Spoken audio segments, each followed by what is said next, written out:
remind you, your mornings are better because you're with friends.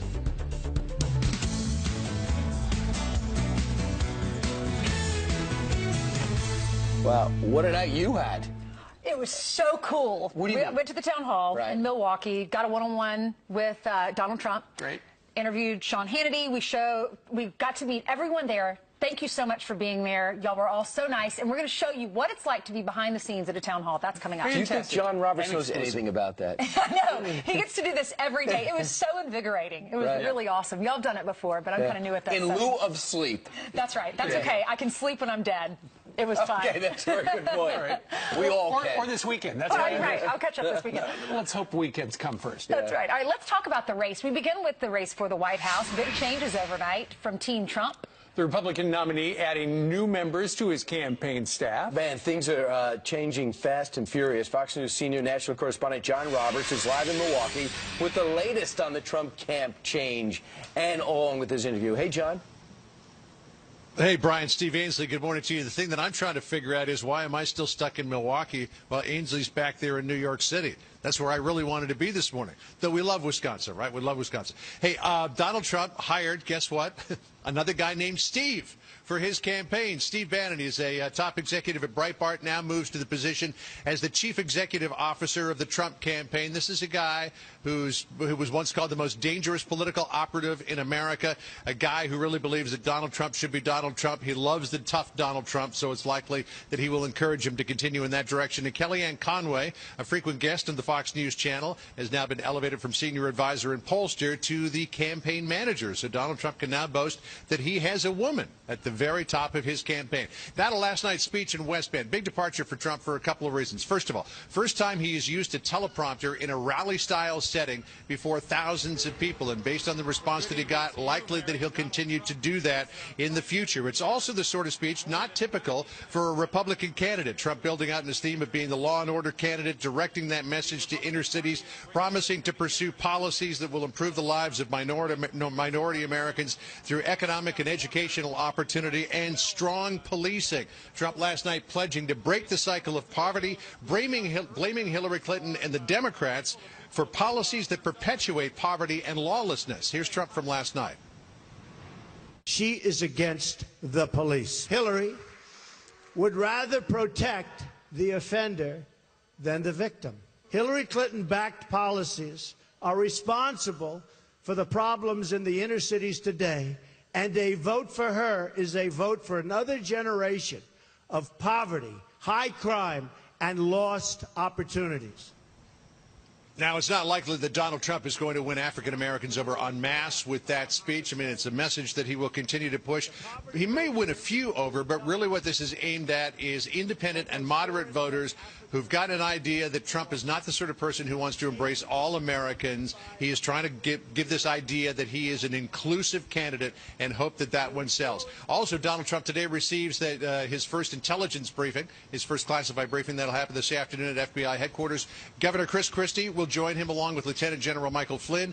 Christie there because he is his transition chairman. General Michael Flynn is there, according to the campaign, because they don't trust the level and the quality of intelligence that they'll receive, so they want to make sure that Flynn is there to say whether it's good or whether it's not. Brian, Ainsley, Steve? Wow, that's pretty efficient. Making sure the intelligence is high. John Roberts, thanks so much. He was on with us at 6 a.m. yesterday. He was on with us at 6 p.m. last night. He's back on at 6 a.m. Working hard. No kidding. Tell you what. Well, you know what? As I look at the new guy, Steve Bannon, the guy who's taken a leave from Breitbart, the campaign chief executive, you wonder what is his background? I mean, Mr. Roberts just did a good explainer of how he's been described in the past. He has an MBA from the Harvard Business School. He was an officer in the Navy. He has a master's in national security studies. He's going to be helping Mr. Trump, along with Kellyanne Conway, who's going to be specializing in not only the pollstering stuff, but messaging as well. Rick Gates now becomes, gets an elevation. He now becomes the deputy chairman. So the deputy chairman will be Gates, and also Kellyanne Conway moves up, as you said. He also added two members, significant members, to his agricultural team, Governor Sam Brownback and Terry Branstad. A lot of people saying, hey, using B-team guys. These are A-team guys. All right. Rudy Giuliani was also there in Milwaukee. He's going to be on the show in the next hour, and we want to take you behind the scenes at a town hall. Just in case you don't get to go to one, this is what it's like. like. Excellent.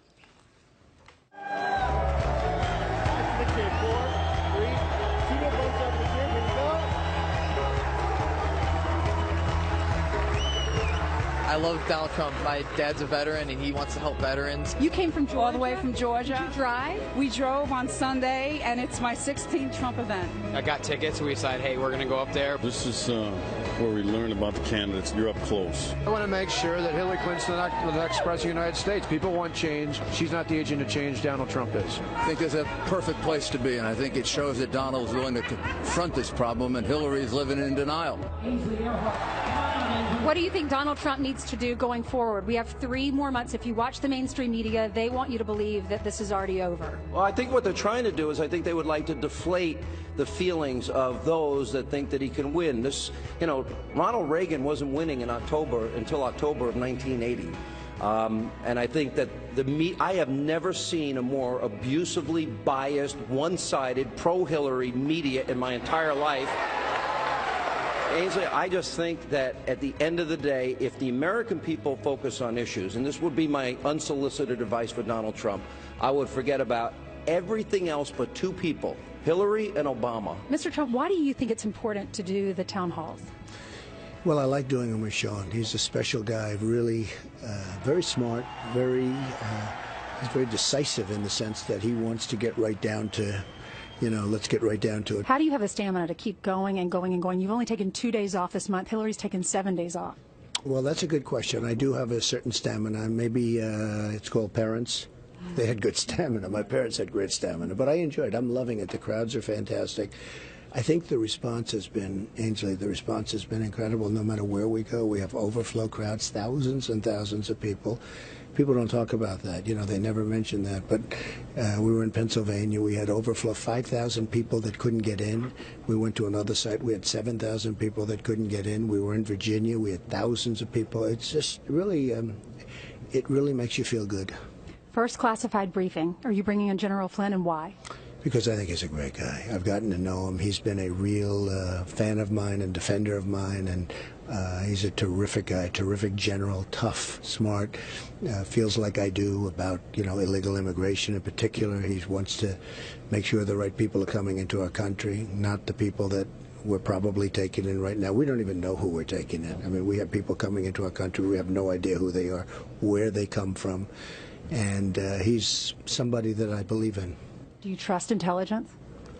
Not so much from the people that have been doing it for our country. I mean, look what's happened over the last 10 years. Look what's happened over the years. I mean, it's been catastrophic. And in fact, I won't use some of the people that are sort of your standards. You know, just use them, use them, use them. Very easy to use them.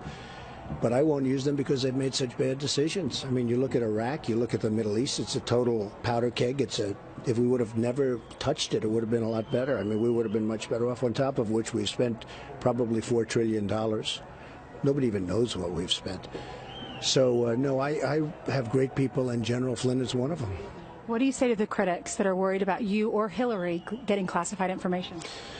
Well, I'm worried about her getting it because of her email situation. She can't keep anything private. And, you know, I think that she, and I really mean this, by the way, I think her email scandal is one of the worst things I've ever seen.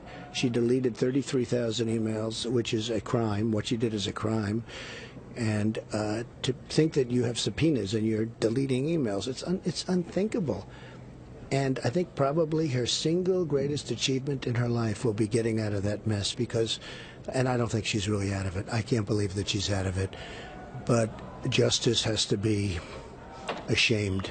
Justice has to be ashamed. When you look at the fact that she did so many things wrong, when you just look at the volume of you know, I call her Crooked Hillary. You look at the volume of things that she did wrong, and for her to get away with that is, to me, I think it's very hard to believe.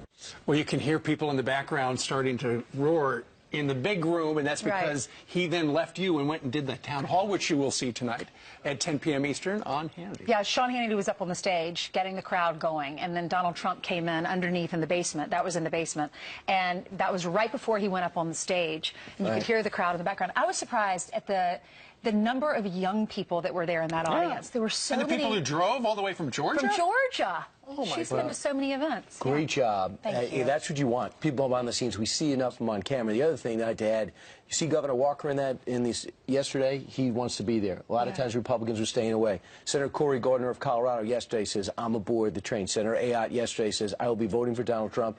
And Senator Lindsey Graham said, I love that speech that he gave the other night. So there's some indications that Republicans are beginning to get on board. So everyone's talking about how great his last two speeches have been. Right. All right. In the meantime, it's 6:11 here in New York City, and Heather Nauert is back in Studio E today. Good morning, gang. Great to see you. Missed you guys. We missed you. Nice job in Milwaukee. Hope my people took good care of you. I love your city. It's awesome. It's a nice They're place. so nice. Yeah. All right. Good morning.